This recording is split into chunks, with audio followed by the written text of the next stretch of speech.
La palabra del Señor lo siguiente, presten atención a lo que dice ahí nuestro Dios. Jueces 11:40. Y se hizo costumbre en Israel que de año en año fuesen las doncellas de Israel a endechar a la hija de Jefté, Gaaladita, 4 días en el año. Fíjense la palabra costumbre. Se hizo costumbre, no era costumbre hasta ese tiempo. Antes nadie se iba 4 días por el campo, por el monte, a llorar, a endechar a la hija de nadie. Pero ocurrió algo, ustedes conocen que Jefté hizo un juramento que fue una auténtica locura, y fue la de presentar a su hija en sacrificio al Señor. Y entonces dice la palabra de Dios que a partir de ese día se convirtió en una costumbre en Israel que las jóvenes, que las chicas se fueran por los campos llorando, endechando, lamentándose de lo que le había ocurrido a la hija de Jefté. ¿Era un mandamiento bíblico? ¿Era algo que Moisés enseñó al pueblo de Israel en el desierto? No. Sino que se hizo costumbre. Empezaron un año y otro año, una generación y otra generación, hasta que aquello se convirtió en una costumbre. Y quiero en esta tarde que ustedes se den cuenta de que una cosa es la costumbre, la cultura, las tradiciones, y otra cosa muy diferente es lo que manda y ordena el Señor en su palabra. A nosotros nos tiene que dirigir la palabra de Dios, no las costumbres de las naciones. No es que esta costumbre, esta tradición lleva 500 años celebrándose en mi país o donde sea. Bueno, los años que se llevan celebrando las costumbres, cualquiera que sean, no le dan credibilidad a la costumbre. Durante muchos siglos era normal salir a una plaza pública y torturar o quemar a una persona, y todo el mundo iba como si fuera un espectáculo público, ¿verdad? Porque era la costumbre de la época. Bueno, pero eso no significa que como era la costumbre, pues está bien. Cuidado, la palabra costumbre, hábito, aparece desde un punto de vista positivo y desde un punto de vista negativo. Por ejemplo, la Escritura dice en el Evangelio según San Lucas que el Señor Jesucristo, conforme a su costumbre, iba el sábado a la sinagoga. Bueno, pero es que hay costumbres buenas, ¿sí? Y hay costumbres malas. En este caso era una costumbre que no tiene nada que ver con la palabra, pero como ya la gente lo hacía, pues el otro lo hacía y el otro lo hacía, y yo creo que ya después de años ni la gente sabía realmente el origen de esa costumbre, pero ya como que formaba parte de la cultura de la época. Quédense con ese detalle. Nos vamos al libro de Isaías, capítulo 2. Libro de Isaías, capítulo 2, versículo 6. Y dice lo siguiente, un texto, por cierto, muy interesante. Isaías 2, versículo 6. Ciertamente tú has dejado tu pueblo, la casa de Jacob, porque están llenos de costumbres traídas del oriente y de agoreros, como los filisteos que pactan con hijos de extranjeros. Uno de los reproches que el profeta Isaías lanzaba en la época en la que él le tocó servir al Señor en su ministerio es que ustedes se han llenado de costumbres que no son costumbres con una base bíblica. No son costumbres basados en un mandamiento de la Escritura, sino en costumbres, como dice aquí, importadas, traídas de Oriente, que no tienen nada que ver con ustedes. Por ejemplo, aquí en España, país en el que vivimos, pues se ha metido con una fuerza tremenda una fiesta, que era una costumbre de pueblos paganos, dicho sea de paso, que se ha celebrado hace poco, la famosa fiesta de Halloween, y tú estudias la historia de nuestros pueblos, aquí hay hermanos de otros países de Latinoamérica, y Halloween no tiene absolutamente nada que ver con la cultura latina, absolutamente. Halloween no tiene nada que ver ni con Argentina, ni Uruguay, ni Venezuela, ni Cuba, ni España, son costumbres importadas, costumbres que no tienen nada que ver con nuestra cultura, pero a base de repetirlas y practicarlas un año y otro año, como que ya forman parte de una de las muchas fiestas que hay a lo largo del año. Eso precisamente es lo que dice el profeta Isaías en su época. Ustedes han abierto la puerta y se han llenado de costumbres traídas de Oriente, que no tienen nada que ver con ustedes. Y dicho sea de paso, la mayoría de esas costumbres traídas de Oriente eran costumbres paganas, costumbres que no tenían absolutamente nada que ver con la palabra del Señor. Vamos a avanzar. Libro de Jeremías, capítulo 10. Jeremías, el capítulo 10, leemos lo siguiente, versículo 3. Jeremías 10, versículo 3. Miren qué texto tan interesante. Porque las costumbres de los pueblos son, ¿qué dice ahí? Vanidad. Vanidad de vanidades, decía el predicador. Las costumbres de los pueblos son vanidad. Y ahora habla acerca de la idolatría, que era una de las costumbres, no del pueblo de Dios, sino de los pueblos paganos. Ahí la palabra pueblos es la palabra goyín. La palabra goyín significa naciones. Cuando se habla de Israel, se menciona Israel, para que no haya género de duda. Pero cuando se habla de naciones paganas, naciones extranjeras, naciones, digamos, no adoradoras del Dios vivo y verdadero, se les llama goyín, se les llama naciones. Y en este caso dice, las costumbres de esas naciones, de esos pueblos, son todas absolutamente vanidades. Quédense con eso. Vamos a leer un versículo en Ezequiel, profeta Ezequiel, un libro que no sé por qué no se suele leer mucho, pero tiene textos y historias muy interesantes. En el capítulo 11 de Ezequiel, el capítulo 12, dice así: sabréis que yo soy el Señor, porque no habéis andado en mis estatutos, ni habéis obedecido mis decretos, sino que según las costumbres de las naciones que os rodean, habéis hecho. Las costumbres de las naciones que les rodean, esas son las que ustedes están practicando. No los estatutos, ni decretos, ni fiestas, ni celebraciones que nuestro Dios ha ordenado en su palabra, sino que todo lo contrario. Hay momentos, ustedes seguramente han leído esos pasajes, donde los profetas, tratando de convencer, de sacudir al pueblo de Israel, les decían, a ver, vamos a ver, díganme ustedes un pueblo, una nación que haya cambiado sus dioses, que hayan dejado sus idolatrías por nuestro Dios. Ninguno, ninguno. Los egipcios, mira que vieron milagros los egipcios, porque las famosas 10 plagas de Egipto eran milagros, eran demostraciones del poder de Dios, ¿sí o no? Totalmente. Dejaron los egipcios al convencerse de que sus dioses no servían para nada, que hicieron el ridículo. Dejaron los egipcios su idolatría para creer en el Dios de los hebreos, en el Dios de Moisés, ¿sí o no? Para nada. Es más, cuando salen de Egipto, ¿qué hace el faraón?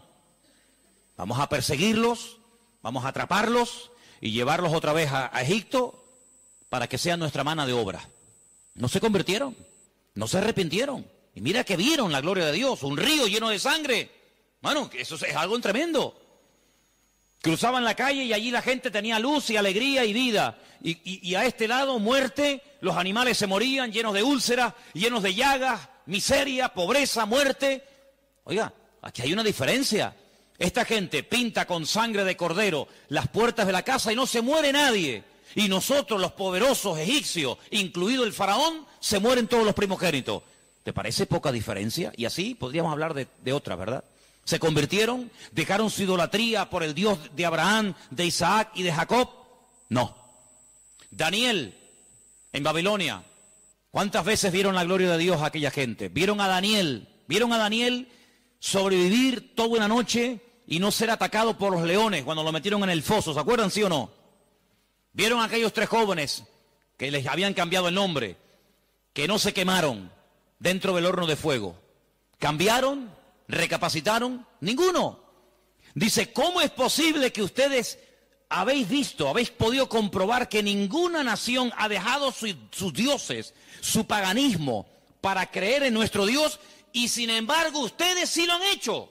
Dejaron al Dios vivo y verdadero para adorar a Moloc, a Milcón, a Astaroth, a Acera, a Baal.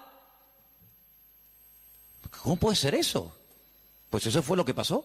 Ellos cambiaron al Dios verdadero por aquellos dioses, y dice el profeta Ezequiel en este pasaje: todo eso que habéis hecho son las costumbres de las naciones que les rodean, pero ustedes, en vez de influenciarles a ellos, que ellos se conviertan a ustedes, ha pasado todo lo contrario. Ustedes se han terminado convirtiendo a ellos. Han adoptado su forma de vivir, su forma de adorar, su forma de cantar, su forma de comportarse. Y esto es algo realmente increíble, porque esto no ha pasado nunca, nunca en la historia de la humanidad. Una nación ha dejado el paganismo, ha renunciado 100% a toda esa mentira y ha abrazado la fe única y verdadera. Sin embargo, ustedes tenían al verdadero y lo han abandonado. Otros profetas utilizaban el término han adulterado, han sido infieles a vuestro Dios. ¿Para adorar a quién? Al Dios de las moscas, al Dios de los excrementos, como hay por ahí un Dios también en la Biblia que se llama el Dios de los excrementos, para adorar a las criaturas en vez de adorar al Creador. Increíble, increíble. Entonces, los profetas que hemos leído, Jeremías, Isaías, Ezequiel y también en el libro de Jueces, dicen que todo eso, esas costumbres, son todas vanidades.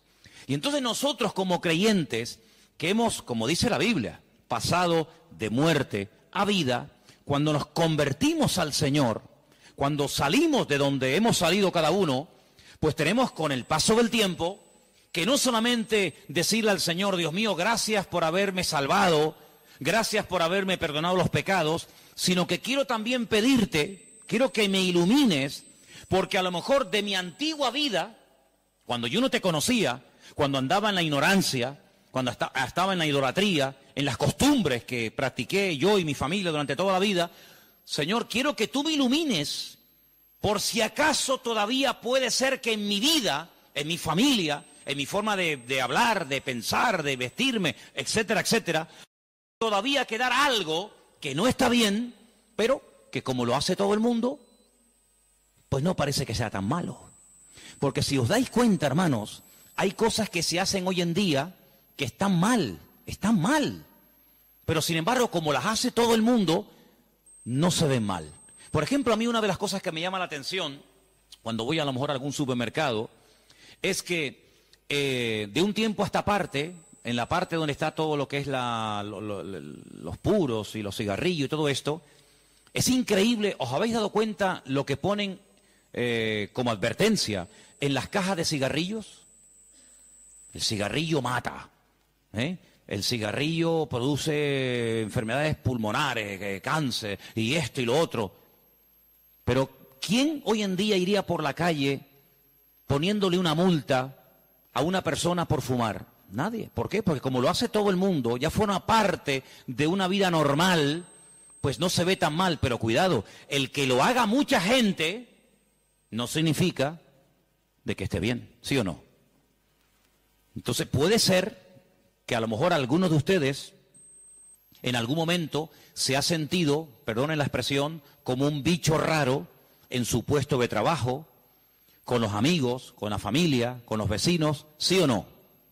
Porque resulta que todo el mundo ve bien, pues ciertas y determinadas cosas que cuando vamos al manual, cuando vamos a la palabra de Dios, resulta que no solamente están mal, sino que incluso son pecado y abominación ante los ojos de Dios. Vaya usted a una manifestación de miles y miles y miles de personas a favor del aborto y párese en esa marcha y diga que el aborto es un crimen, que es un asesinato y que eso es una abominación delante de Dios.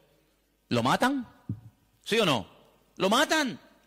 Párese usted en una manifestación donde están llevando a una virgen, a un patrón, a un santo y diga, ¿pero qué estáis haciendo? Si nuestro Dios prohíbe todo esto, si eso es abominación delante de nuestro Dios, si en la base mínima, que son los 10 mandamientos, ya se prohíbe categóricamente todo esto, ¿te matan?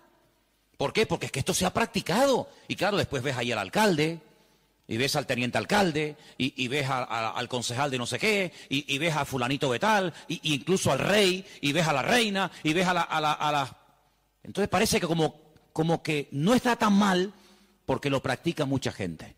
Y quiero decirte, querido hermano, que en algún momento de tu vida puede ser que tú te sientas como que vas contra corriente, como que la gente como que no te entiende y como que tú estás en otra frecuencia, en otra onda, y es como algo imposible de que lleguen a un entendimiento. Pero al fin y al cabo yo pregunto, hermanos, ¿nosotros a quién tenemos que agradar?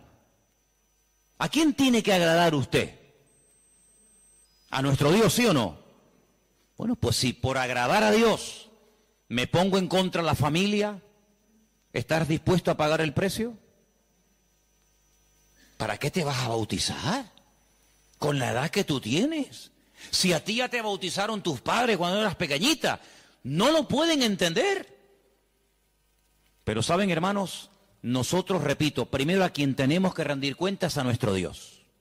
Y en segundo lugar, tarde o temprano, como dije el domingo pasado, la fe. Y cuando hablo de la fe, yo no me refiero solamente a la creencia, sino me refiero, cuando hablo de la fe, también aglutino nuestro estilo de vida.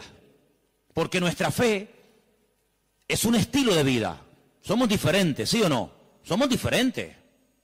Somos diferentes a la hora de hablar, a la hora de pensar, a la hora de reaccionar ante una situación. Somos diferentes, lo queramos reconocer o no, somos gente diferente. Eso incluye también el concepto fe. No solamente que creo en un Dios, en un cielo, en un infierno, en la Biblia como palabra de Dios, sino que la fe me lleva a una serie de cambios. Bueno, pues en ese paquete de mi estilo de vida, yo tengo que pararme y decir, ¿lo que estamos haciendo forma parte de una base bíblica o de costumbres que se han ido traspasando de padres a hijos, de generación en generación? Y yo, como he formado parte toda la vida, evidentemente, de este sistema de vida del mundo, pues las he incorporado como algo normal, pero nunca me paré a preguntarme si lo que yo estaba practicando, si lo que yo estaba creyendo era de Dios o era algo totalmente antibíblico. ¿Quién te convenció a ti? ¿Cuándo te diste cuenta de que adorar imágenes no era de Dios? Algunos de ustedes lo hicieron toda la vida. Pero llegó un momento en el que dijiste, esto no es de Dios, ¿sí o no? El que fue ladrón, el que fue drogadicto, el que practicó la prostitución o cualquier otro pecado. Hay un momento en la vida en el que a la luz de la Escritura, oyendo los mensajes, las predicaciones, leyendo la Biblia, el Espíritu, ¡pam!, te golpeó, ¿sí o no? Te tocó y dijiste, que va, yo no puedo seguir por este camino. Y cuanto más profundices en la Biblia, cuanto más profundices en la palabra, te das cuenta de que uno tiene que cambiar en todo, en todo. Forma de hablar, a veces, ¿por qué no decirlo?, hasta en la forma de vestir, ¿sí o no? Hombre, vamos a ver, si por ejemplo una chica que está ejerciendo la prostitución esta tarde se convirtiera al Señor, seguramente la forma como esa chica se viste, que está diseñada para seducir, para atraer, para llamar la atención, pues cuando esa chica se convierta al Señor, lo más probable es que el Espíritu le ponga en su corazón que la forma como viste, pues es una forma que tiene una finalidad, pero que esa finalidad en absoluto la tengo que llevar a cabo en un culto. Por lo tanto, seguramente, en un momento determinado, el Señor le pondrá en su corazón, oye, vístete un poco más decentemente, más ¿sí o no? Seguramente que sí. Y el que toda la vida ha estado robando o toda la vida ha estado haciendo daño, seguro que el Espíritu le va a hablar en ese área de su vida. Pero luego hay otras cosas, como hemos leído, costumbres, que como que no las vemos tan mal. Y hemos visto a la luz de la palabra de Dios, solamente les di 4 textos, están ahí grabados por si los quieren después volver a leer, 4 versículos donde tenemos que analizar y preguntarnos las costumbres, no los mandamientos. Las costumbres que estamos llevando a cabo son bíblicas, son de Dios. Y ahora vamos a pasar al tema que la gente nos pregunta mucho por internet. ¿Qué opinan ustedes acerca de estas fiestas navideñas? ¿Puede un cristiano? ¿No puede un cristiano? ¿Está bien esto? ¿Está bien aquello? Bueno, lo primero que tenemos que partir de la base es la siguiente. Nadie, absolutamente nadie, desde que el cristianismo o desde que Cristo vino a este mundo, y mira que lo han intentado, nadie sabe exactamente el día en el que nació el Señor Jesucristo. Nadie. A lo largo de la historia se ha especulado, incluso, si ustedes se meten a estudiar este tema, incluso algunos llegaron a predicar y a enseñar en sus respectivos congregaciones o ministerios que Jesús nació entre marzo y abril. Otros entre septiembre y octubre. Y así diferentes opiniones. Por lo tanto, partimos de la base de que, lógicamente, el Nuevo Testamento, porque el Antiguo no te lo va a decir, porque no había nacido, el Nuevo Testamento en ninguna parte te dice exactamente el día en el que el Señor Jesucristo nació. Nadie sabe absolutamente nada. Sí sabemos que murió en una época en la que los judíos estaban celebrando una fiesta llamada la Pascua. Sí sabemos que hay una fiesta que nosotros la conocemos como Pentecostés, que su nombre original es Shavuot, la fiesta de las semanas, que el Señor la utilizó para que en ese día concretamente, pues aquel grupo que había en aquella casa fueran llenos del Espíritu Santo. Eso sí lo sabemos.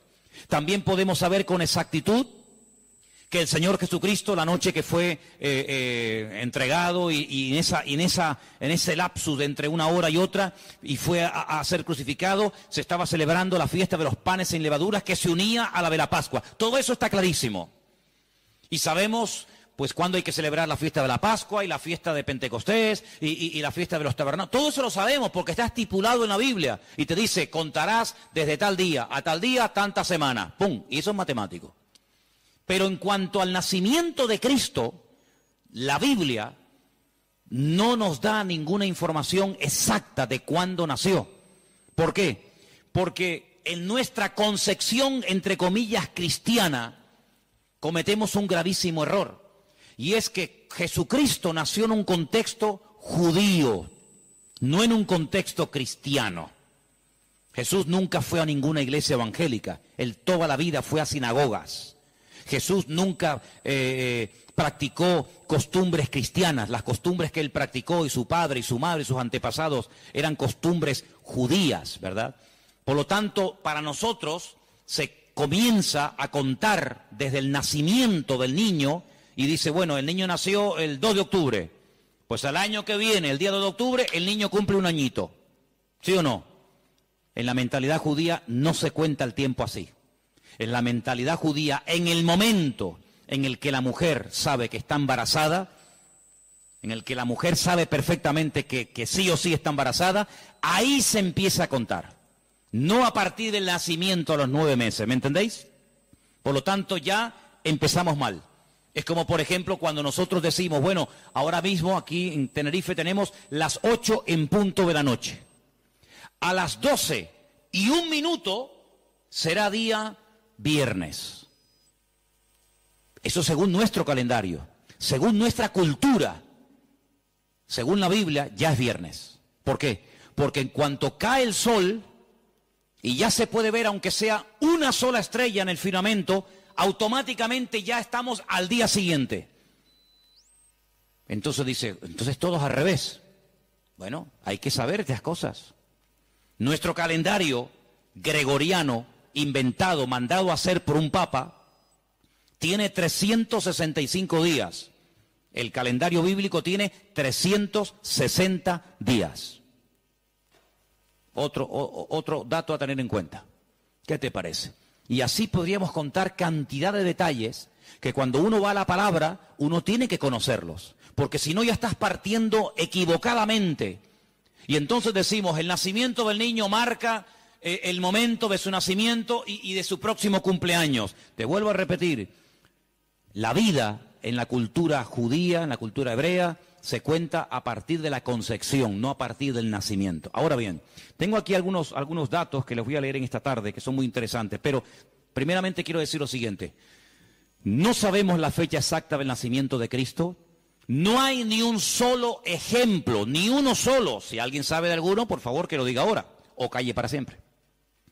No hay ni un solo ejemplo en el Nuevo Testamento de nadie que haya practicado el nacimiento de Cristo, que haya celebrado, mejor dicho, el nacimiento de Jesús. La única fiesta que nos obligó el Señor a recordar frecuentemente fue, dice, haced esto, háganlo. en memoria de mí. Y cada vez que comáis este pan y cada vez que bebáis de esta copa, mi muerte estáis anunciando hasta que yo vuelva. Es una orden. Yo sé que hay movimientos cristianos o evangélicos que no practican esto de tomar pan y vino asiduamente, porque dicen que es algo simbólico. Bueno, yo solamente lo digo con todo mi respeto, no saben lo que se pierden. Y es una interpretación incorrecta. Yo creo que es bíblico y estamos todos de acuerdo, ¿sí o no? O sea, hay que partir del pan y el vino. Hombre, hay iglesias que lo hacen todos los domingos. Elena, por ejemplo, se crió en una iglesia que todos los domingos, sí o sí, todos los domingos a la mañana, se llama culto de comunión. Por eso, porque se da la comunión. Hay iglesias que lo hacen una vez al mes, otras iglesias una vez al año, etcétera, etcétera. Pero que hay que hacerlo, hay que hacerlo. Pero Jesús nunca dijo, los discípulos nunca dijeron, Pablo nunca escribió, Pedro nunca escribió, Santiago nunca escribió, ningún discípulo escribió, y también tenéis que recordar todos los años el nacimiento del Mesías. No. Mira, recordamos cuando partió el pan y el vino e inauguró el nuevo pacto. Recordamos su muerte, claro. Recordamos su resurrección. Recordamos la venida del Espíritu Santo en el día de Pentecostés. Recordamos un montón de cosas, pero bíblicamente no te puedo demostrar, no lo puedo hacer. Te estaría mintiendo.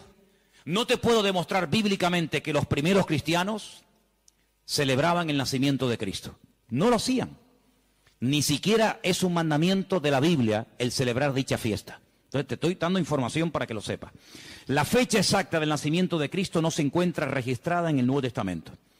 Ahora, el famoso día 25 de diciembre ha sido un día que en el mundo pagano, en el mundo greco-romano, ustedes saben que estaban los babilónicos, luego vinieron los medos persas, a continuación los griegos y después los romanos. El Antiguo Testamento, lo que llamamos vulgarmente Antiguo Testamento, termina con el imperio medo-persa. Pero cuando empezamos a leer el Nuevo Testamento, nos encontramos a los romanos. Y tú dices, ¿pero y los griegos? ¿Ves? La Biblia no te da información sobre los griegos. Pero entre el Antiguo y el Nuevo Testamento, que hay 400 años de silencio, ¿sabían eso, no? Nuestro Antiguo Testamento, ¿cuál es el último libro del Antiguo Testamento según nuestra Biblia? Malaquías. Pero cuando tú vas a una Biblia hebrea, tú te das cuenta que el último libro del Antiguo Testamento no es Malaquías, es Segunda de Crónicas. Da igual, el orden no altera los factores, ¿no? Sea uno, sea otro, son exactamente los mismos, aunque el orden es diferente. Pero cuando se termina de escribir, cuando el último profeta del Antiguo Testamento terminó su mensaje, supongamos que fuera Malaquías, hasta que encontramos al siguiente profeta predicando. ¿Y quién fue el siguiente profeta entre el Antiguo y el Nuevo predicando? ¿Quién fue? Juan el Bautista. Hay 400 años de silencio. No hubieron profeta entre Malaquías y Juan el Bautista. ¿Y cómo se guiaba la gente? Por la palabra. Ahí estaba todo escrito, todo comprimido, todo condensado. Y fue un tiempo de silencio, de palabra profética, pero la palabra ya estaba escrita. Luego la gente querían palabra, vayan a la palabra, valga la redundancia. Vayan a la escritura y ahí encuentran todo. Bien. Entonces cuando vamos a estudiar la palabra de Dios, nos encontramos que ese imperio que no aparece en el Antiguo Testamento, que son los griegos, que aparece en esos famosos libros que yo he recomendado muchas veces que lean, Primera y Segunda de Macabeos, que son la familia de los Macab, que significa martillo en hebreo. Los macabeos son los que martillaban, los que machacaban. Y en estos días en Israel se está celebrando una fiesta que no tiene una base, vamos a decir, bíblica, sino es un mandamiento bíblico el cumplirla, vaya, pero que es una fiesta que en estos días ya se está celebrando, y les voy a demostrar que Cristo la celebraba, aunque no era mandamiento, Él la celebraba, y es una fiesta que se llama la fiesta de Hanukkah. Y por eso ustedes cuando van a Israel van a encontrar que hay dos modelos de candelabro diferente. Está el famoso menorá, que tiene 7 brazos, y después se encuentran la Hanukkía. Menorá es el de 7, Hanukkía es el de 9. Y tú dices, ¿qué diferencia hay entre uno de 7 y uno de 9? Bueno, te lo voy a decir. El candelabro de 7, la menorá, era el que se utilizaba primeramente en el tabernáculo y después en el templo, pues para iluminar. No había luz eléctrica, no había un interruptor y se encendía la luz, sino que se ponía aceite, ¿verdad? Se iluminaba para que el sacerdote pudiera moverse y pudiera ministrar en el templo, ¿verdad? Ya dimos en su día una explicación de que el primer versículo, quédense con este dato, el primer versículo de los primeros 5 libros de la Biblia, Génesis 1.1, Éxodo 1.1, Números 1.1, Levítico 1.1 y Deuteronomio 1.1, nos explican todo lo que tiene el menorá. ¿Cuántas palabras tiene en hebreo el primer versículo de Génesis? 7 brazos. Otra característica de la menorá la encontramos en Éxodo 1.1 y así sucesivamente, pero no voy a entrar en detalles acerca de eso. Pero en la época de los seleucidas, en la época de los griegos, déjeme que les cuente algo de historia, que es bueno saberlo. Cuando Alejandro Magno muere, dicen que era homosexual, no dejó descendencia. Es el único imperio que pervive después de la muerte del emperador, pero no en sus hijos, sino en sus generales. Por eso Daniel, cuando está en Babilonia, dice que él vio a un leopardo con 4 cabezas.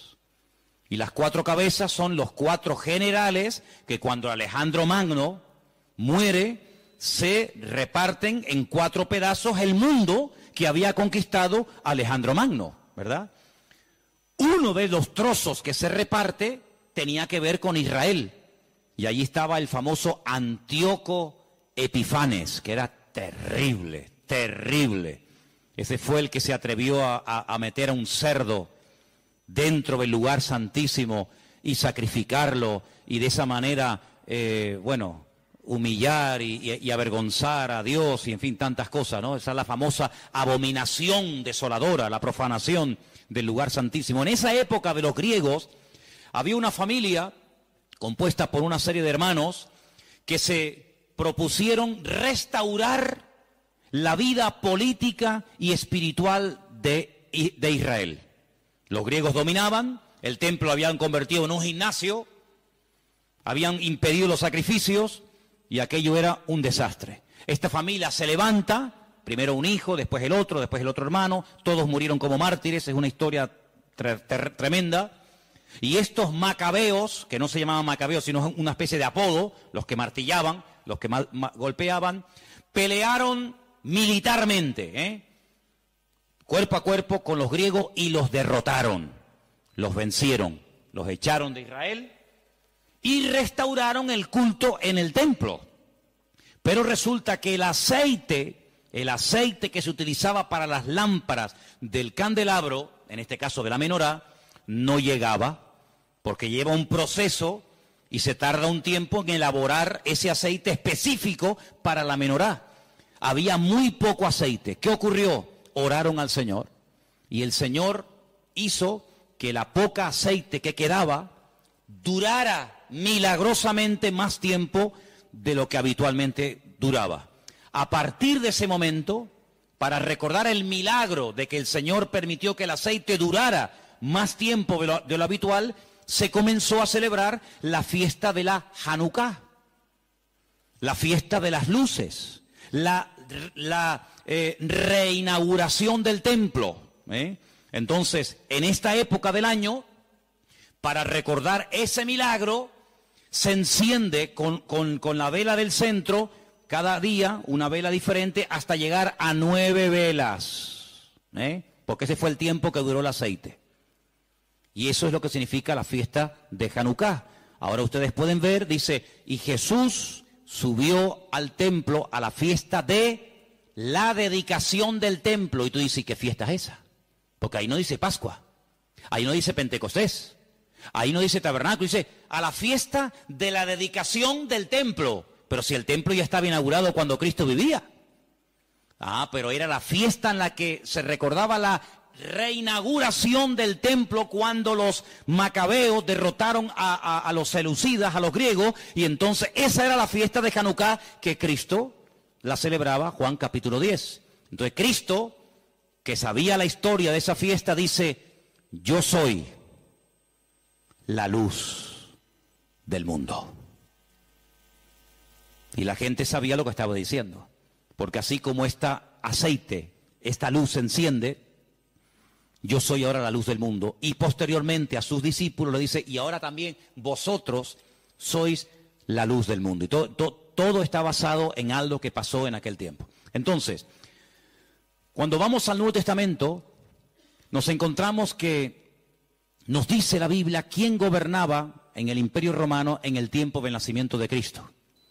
Pero cuando se hace el calendario gregoriano o cristiano, vaya, el que tenemos ahora mismo nosotros, se cometió una gravísima equivocación. Algunos calculan que del verdadero calendario bíblico al que usamos actualmente, puede haber una diferencia entre 4 y 6 años. Es decir, que en vez de estar ahora en el 2015, estaríamos ahora 4 años o 6 años más de lo que estamos. Y eso es bueno saberlo, porque la Biblia nos da datos acerca de lo que va a ocurrir en cada tiempo, y por eso estamos viendo profecías cumplidas nosotros en este momento, que tú dices, pero no me encaja el tiempo. Claro, no te encaja el tiempo si te llevas por el 2015, pero si te llevas por el calendario bíblico, te encaja todo de una forma maravillosa, porque Dios no se mueve con el calendario inventado por don Gregorio, sino Él se mueve por el calendario inventado y creado y dado por Él en su bendita palabra. ¿Cuántos dicen amén? Entonces, sigo leyendo esto que está muy interesante. La historia de la Navidad parece tener los primeros antecedentes entre el 320 y 353 después de Cristo. Es decir, que hasta el 350 y pico después de Cristo, ningún cristiano, ninguna iglesia practicaba o celebraba lo que vulgarmente llamamos la Navidad. Durante más de 300 y pico de años, esto no existía. ¿Qué te parece? Yo dije, pero cuando no le hace falta, Dios lo quita. Hay momentos en los que Dios tuvo que necesitar a un Poncio Pilato, porque si no hubiera habido un Poncio Pilato, seguramente muchas profecías nunca se hubieran cumplido. Pero hoy en día a nadie se le ocurriría ponerle a su hijo Poncio Pilato, pero Jesús le han puesto los padres a muchísimos hijos, porque Poncio Pilato ya ni se habla prácticamente de él. Dios es el que controla la historia, el que maneja los políticos, el que maneja la naturaleza, incluso hasta el diablo tiene que pedirle permiso a Dios para cada una de sus actuaciones. Y los políticos que están ahora en la calle, pues algunos pueden ser mejores, otros pueden ser peores. Yo ahí ni entro ni salgo, porque yo como cristiano no pierdo mi tiempo en esas cuestiones. Yo sé a lo que Dios me ha llamado y a lo que Dios no me ha llamado. Lo tengo clarísimo. Dios me ha llamado a mí a predicar el Evangelio, a Cristo crucificado y a este resucitado, y punto, y todo lo demás. Nuestra obligación es orar, nuestra obligación es respetar, nuestra obligación incluso es someternos a las autoridades siempre y cuando, escuche bien, siempre y cuando no vayan en contra de la palabra. Hasta ahí podíamos llegar. Mientras vayan en una línea que no vaya en contra de la palabra de Dios, de acuerdo, por ahí entramos. Pero en el momento en el que se dicte una ley, en el que nos prohíban, nos impidan en un momento determinado hasta predicar el Evangelio, como ha habido ocasiones, y en este país se ha prohibido predicar el Evangelio, y en este país se han quemado a cristianos, y en este país se ha torturado a cristianos, y se han quemado Biblias, etcétera, etcétera. Nosotros automáticamente, por encima de la autoridad y del sometimiento al hombre, nos sometemos a la autoridad de la máxima autoridad, que es nuestro Dios, y al cual honramos y servimos con nuestra vida. Hay momentos en la Biblia en la que encontramos que hay personas, creyentes, grandes hombres de Dios, que se sometían a la autoridad del momento, pero llegaba un momento en el que decían, amigo, hasta ahí podemos llegar.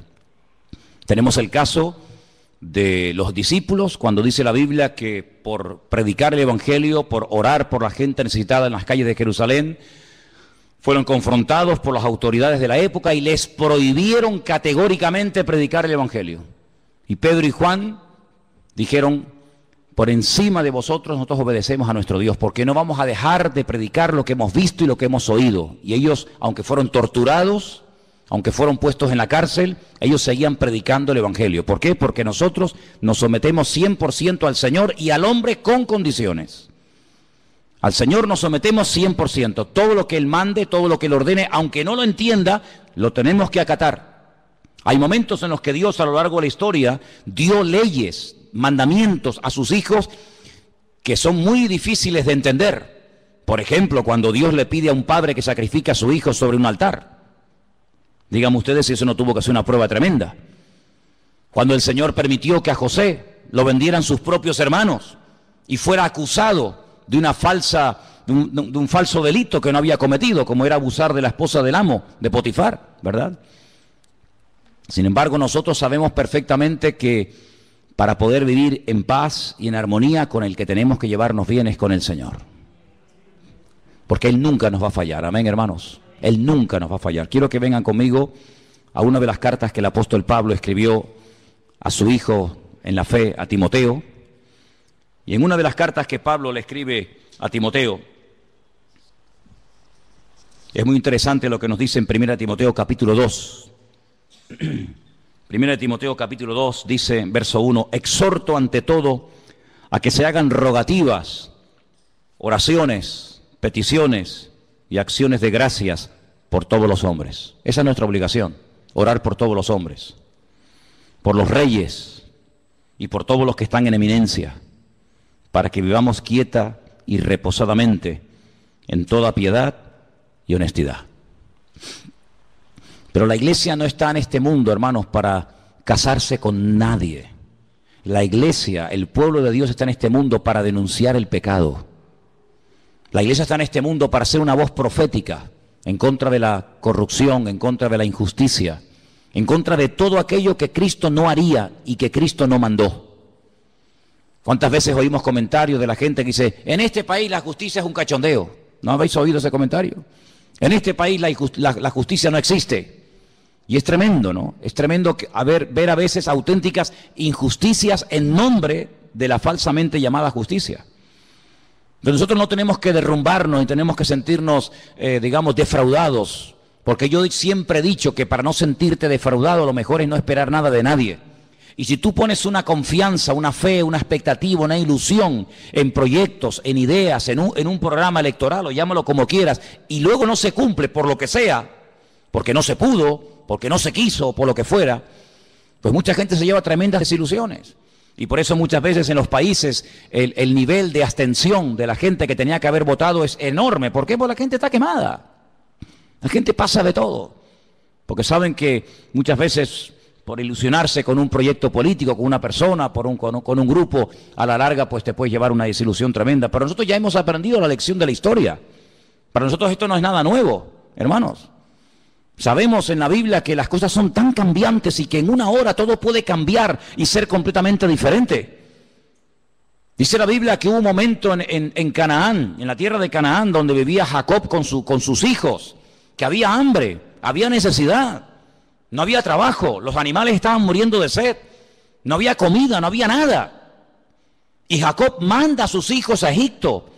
Y todos conocemos, hermanos, que allí en Egipto se encontraba su hijo José. Y todos, para no alargar demasiado la historia, todos sabemos que con el paso del tiempo, toda la familia, casi 70 personas, deciden trasladarse de Canaán a Egipto. Y cuando llegan a Egipto, pues José es una de las personas más importantes del imperio de Egipto. Y el faraón le dice, oye, recibe a tu padre y las mejores tierras, las mejores posesiones, dáselas. Y se fue a la tierra de José, en la desembocadura del río Nilo. Y allí pues ellos llevaron una vida de maravilla. Pero dice la Biblia que cuando murió ese faraón, todo cambió.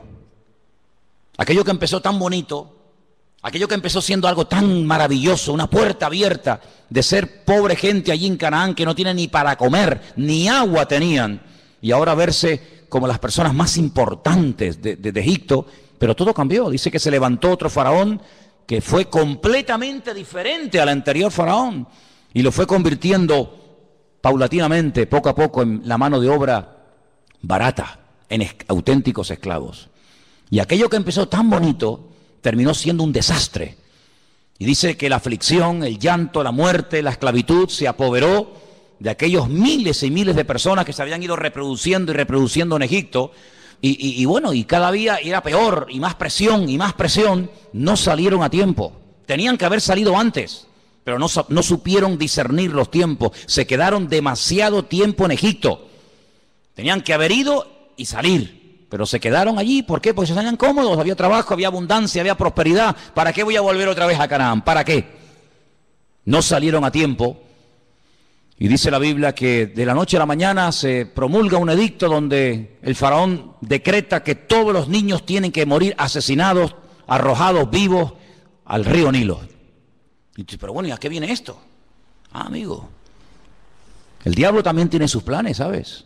El diablo también tiene su agenda, tiene sus proyectos, tiene sus objetivos. Y dice la Biblia que el pueblo comenzó a clamar, el pueblo comenzó a desesperarse porque veían que aquello iba a peor y a peor y a peor. Y todos conocemos, hermanos, que después de 40 años prácticamente de no saber nada de este hombre, de repente el Señor llama a un anciano, porque ya Moisés era un hombre ya muy mayor, y el Señor lo llama, le dice, saca de la esclavitud a mi pueblo. ¿Quién lo diría? ¿Quién lo diría cuando José fue y habló con el faraón, y se presentó ante el faraón, y repartieron aquellas tierras, y se les permitió construir ciudades para que ellos vivieran tranquilos con sus leyes, con sus costumbres, con sus tradiciones, con sus cánticos, con su típica vida, ¿verdad? ¿Quién les iba a decir que aquello se iba a convertir en una auténtica tragedia y dolor? Pero bueno, así son las cosas. Y tuvieron que aprender que poner la confianza, poner la fe en el hombre es lo peor que una persona puede cometer en esta vida. Hemos aprendido de la historia, hermanos, hemos aprendido los cristianos a base de sangre, a base de martirio, a base de muerte. Maldito el hombre que confía en el hombre. Es interesante notar que cuando el Señor Jesucristo le dice a sus discípulos en el Monte de los Olivos que la ciudad de Jerusalén va a ser sitiada, que el templo va a ser destruido, con una agresividad tan brutal que dice que no quedaría ni piedra sobre piedra, es interesante que la historia dice que muy pocos cristianos murieron en aquellos días, en el año 70 después de Cristo en Jerusalén, porque ellos habían recordado, ellos sabían que el Señor Jesucristo había profetizado la futura destrucción de Jerusalén y del templo. Y dice que murieron miles de judíos, pero muy pocos cristianos. ¿Por qué? Porque recordaban las palabras del Señor y el que tenían que salir de allí y supieron interpretar los tiempos. Y nosotros si algo necesitamos hoy en día más que nunca es discernimiento espiritual. Amén. Las cosas no ocurren por casualidad. Saber por qué pasan estas cosas y de dónde salió y por qué está ocurriendo esto. Y hermanos, estamos oyendo en estos días en televisión nombres de los tiempos de la Biblia. Dice la Biblia que el primer poderoso de la tierra, por así decirlo, el primer tipo del anticristo, el primero de todo fue Nimrod. Tremendo. Y en estos días hemos oído hablar de la destrucción de la ciudad de Nimrod, ¿verdad? ¿Qué te parece? Y estamos oyendo hablar otra vez de Nínive. Y estamos oyendo hablar de lugares bíblicos. Pero es que la palabra de Dios nos enseña que esos sitios quedarían totalmente arrasados y que no quedaría piedra sobre piedra y que esas ciudades serían cueva de hurones y de chacales. Y estamos viendo cómo estas personas entran en ciudades emblemáticas con una cultura y con una trayectoria, y con una arqueología y etcétera, y vienen y arrasan con todo. Pero eso es casualidad, no. Está escrito en la palabra, hermanos, tenéis que leerlo. Está escrito en la palabra que de esas ciudades no quedaría ni el polvo, ni el recuerdo de esas ciudades.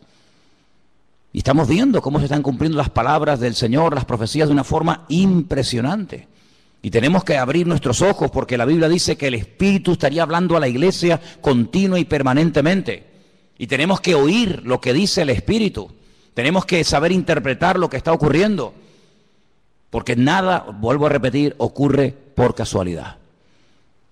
Es interesante notar, yo leía en esta semana que cuando le llega la noticia al patriarca Abraham de que dos ciudades muy importantes de la época iban a ser totalmente destruidas y nunca más se volverían a reconstruir, me refiero, como sabéis, a Sodoma y Gomorra, la Biblia nos enseña que Abraham empezó a orar, porque Abraham conocía a Dios.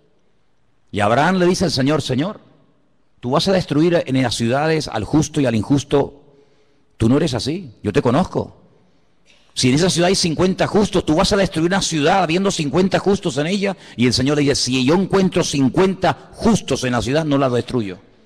Luego hay como una protección en una ciudad cuando hay un cierto y determinado número de creyentes. El problema es que no había 50. Pero cuando Abraham ve tan determinado al Señor y le dice, bueno, pero es que a lo mejor no hay 50, pero puede haber 45, y va bajando, y a lo mejor hay 40, y a lo mejor hay 35, y a lo mejor hay 30. Pues la conclusión a la que llegó Abraham es que el Señor podía destruir la ciudad porque en esa ciudad no había una protección, una cobertura que protegiera a la ciudad de la ruina. ¿Y sabéis por qué este país no se ha ido totalmente al garete? Por las oraciones del pueblo de Dios. Porque por eso el Señor dice que somos la sal de la tierra y la luz del mundo. Si no fuera por los creyentes, Venezuela ya no existiría, España ya no existiría.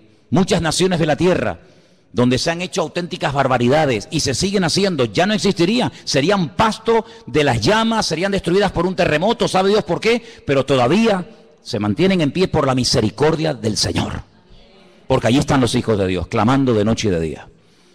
Y hay momentos en los que Dios confronta a los profetas y le dice, yo no quería destruir Jerusalén, pero es que no encontré a un hombre, dice, no encontré ni a uno que hiciera vallado, no encontré ni a uno orando, y como no encontré a uno, pues la destruí. Hay como una protección, hermanos. Es interesante notar que cuando las tribus de Israel en el desierto reciben la orden de ir a tomar posesión de la tierra de Canaán, la Biblia nos enseña que Moisés mandó, lo explicamos en su momento, no sé si os acordáis, que mandó a 12 exploradores. Yo expliqué que la palabra espías y la palabra exploradores en la Biblia es completamente diferente. Lamentablemente, cuando en nuestras Biblias en castellano se habla de los 12 que fueron a reconocer la tierra, dice los 12 espías, pero no aparece la palabra espías, aparece la palabra exploradores. Y permítame que vuelva un poquito atrás. ¿Cuál es la diferencia? Pues es abismal. El espía entra ocultamente, secretamente, no quiere que lo descubran. La misma palabra dice, es un espía. Es lo que mandó Josué a la ciudad de Jericó. Entren tranquilamente, y mandó 2, no mandó ahí a un montón de gente. ¿A dónde entraron? Pues a un sitio muy concurrido por gente, para no levantar sospechas, a una casa de prostitución, donde estaba Rahab, y allí ocultamente estuvieron y se escondieron, iban de espía. Los 12 mal llamados espías no eran así, eran exploradores que iban a reconocer la tierra. Una de las cosas que Moisés le dice, vayan y reconozcan la tierra si las ciudades están amuralladas o no. Porque si no están amuralladas, esta gente no nos tiene miedo. Pero si ellos en este tiempo que han oído que salimos de Egipto y vamos a entrar en Canaán, si las ciudades ustedes observan que tienen murallas, es que nos tienen miedo. Y ellos contaron que las ciudades tenían murallas que llegaban al cielo como algo negativo, y era todo lo contrario, era algo muy positivo, porque dice la Biblia que Jericó estaba bien cerrada porque tenían miedo a causa de los hijos de Israel. Entonces ustedes vayan y si ven a toda la gente con las puertas abiertas, las ventanas abiertas, sin murallas, es que no nos tienen miedo, esta gente son terribles.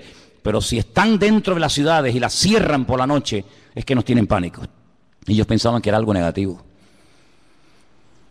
Dice la Biblia que una de las cosas que le dice Moisés, dice, vayan y díganme si en la tierra de Canaán hay árboles. Qué pregunta más tonta, ¿cómo no va a haber árboles en un país? Es normal que por lo menos haya un árbol, ¿no? Pero es que la palabra árbol en la Biblia es sinónimo de hombres. Por eso empezamos el culto cantando el Salmo 1. Bienaventurado el varón que no anduvo en consejo de malos, ni en silla de escarnecedores se ha sentado, sino que en la ley del Señor medita de día y de noche. Será como árbol plantado junto a corrientes de agua. Porque Moisés sabía perfectamente que si en el país de Canaán había árboles, había personas arraigadas, cimentadas en la palabra, Canaán no podía ser tomada. No podía ser destruida porque el creyente protege el lugar en el que vive. Aunque el vecino no se lo merezca, aunque la autoridad esté corrupta, por el hecho de haber presencia de creyentes, el Señor protege y bendice ese país. Así es. Pero cuando volvieron dijeron, sí, no vimos árboles, no vimos árboles, entonces podemos atacar y destruir el país. ¿Qué te parece? Así que tu presencia, mi presencia, la presencia de todos y cada uno de nosotros, protege a esta nación.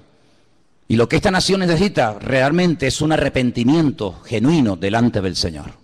Desde el rey hasta el último que quiere entrar, que hagan una convocatoria y que pidan perdón delante del Señor, porque ninguno de los políticos, ninguno de los que están en estos días hablando en televisión y se entran y salen y nos entrevistan, ninguno menciona la palabra Dios, perdón, arrepentimiento, Biblia, reconciliación, ninguno. ¿Cómo voy a poner mi confianza en un hombre que no habla de Dios para nada? Cambio, pero ¿quién puede producir cambio sino solamente el Señor? Porque los cambios que produce el hombre no me sirven, pero los cambios que produce el Señor permanecen para siempre. ¿Cuántos dicen amén?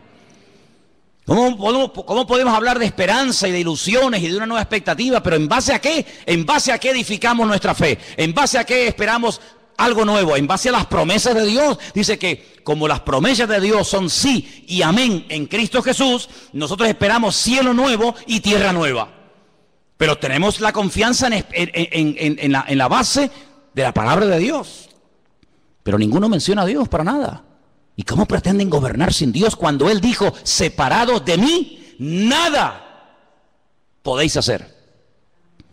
¿Cómo pretendemos llevar un país por el buen camino? ¿Cómo pretendemos llevar a la juventud de esta nación por el buen camino? ¿Cómo pretendemos que haya paz, que haya justicia, que haya reconciliación, que haya trabajo, que haya prosperidad sin Dios?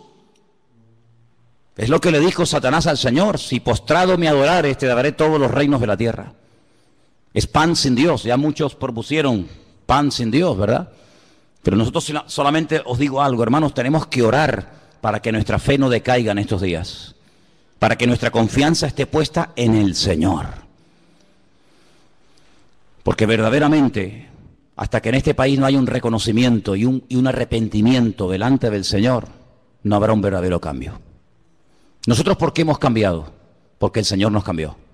¿Por qué seguimos cambiando y tratando de mejorar? Porque el Señor pone ese sentir en el corazón. Pero ¿cuántos políticos son ateos? ¿Cuántos políticos aprueban la homosexualidad, el lesbianismo, el aborto? ¿Cuántos? Todos somos iguales. Mentira. ¿Cómo que todos somos iguales? ¿Cómo va a ser igual un hombre que una mujer? ¿Cómo va a ser una mujer igual que un hombre? ¿Cómo va a ser igual un anciano que un niño? ¿Cómo va a ser, cómo va a tener los mismos derechos una persona que es un vago, que no ha trabajado en su vida, ni quiere trabajar, ni quiere cambiar, sino quiere vivir del cuento? ¿Cómo le voy a quitar yo a este, que es una persona que ha trabajado, ha sufrido, ha sudado la camiseta, y se lo voy a quitar a este para dárselo a este que es un vago? ¿Pero por qué? Cuando la Biblia dice, esfuérzate, esfuérzate, esfuérzate, y Dios es galardonador de los que le buscan, y el que no le busca, pues no te galardona, hijo. Pedid y recibiréis. ¿Pero por qué recibo? Porque he pedido. ¿Y por qué he hallado? Porque he buscado. ¿Y por qué el Señor me bendice y me prospera? Pues porque hago lo que Él manda en su palabra. Dijo el Señor, ¿queréis ser mis amigos? Claro, pues haced todo lo que yo os digo. Es decir, sin obediencia no puede haber bendición. Querer los panes y los peces, pero no quererlo a Él, es una temeridad y es un insulto al amor de Dios. Y la gente quiere la bendición, la gente quiere los panes y los peces, la gente quiere lo bueno, pero no quieren pagar el precio. Y el precio, ¿saben cuál es? Sometimiento a la ley de Dios. Qué bueno sería que la gente dijera, bueno, nuestro programa electoral, ¿qué proponemos? Lo que propone la Biblia. Ese es nuestro programa electoral. Amaos los unos a los otros, perdón, poner en práctica las leyes económicas, que las leyes económicas de la Biblia son perfectas. Perfectas. Se evita la usura, el abuso, la vagancia. ¿No dice la Biblia, el que no quiere trabajar? ¿Qué dice la Biblia? Que no coma. Pero sin embargo, ofrecemos los panes y los peces a cambio de nada. Amados hermanos, estamos viviendo tiempos de cambios. Tiempos extraños. Tiempos donde ahora hace calor y al día siguiente nieva. Pero ¿cómo es posible que hoy estemos a 32 grados y mañana salga en televisión que en ese lugar donde estaban pasando ayer calor, haya nevado y estén con sensación térmica de bajo cero? Lo natural, siempre os he enseñado, es un reflejo de lo espiritual.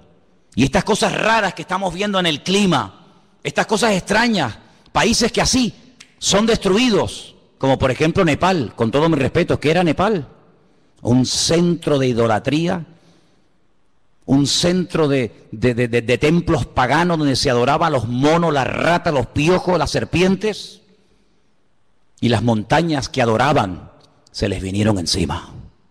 ¿Qué te parece, amigo?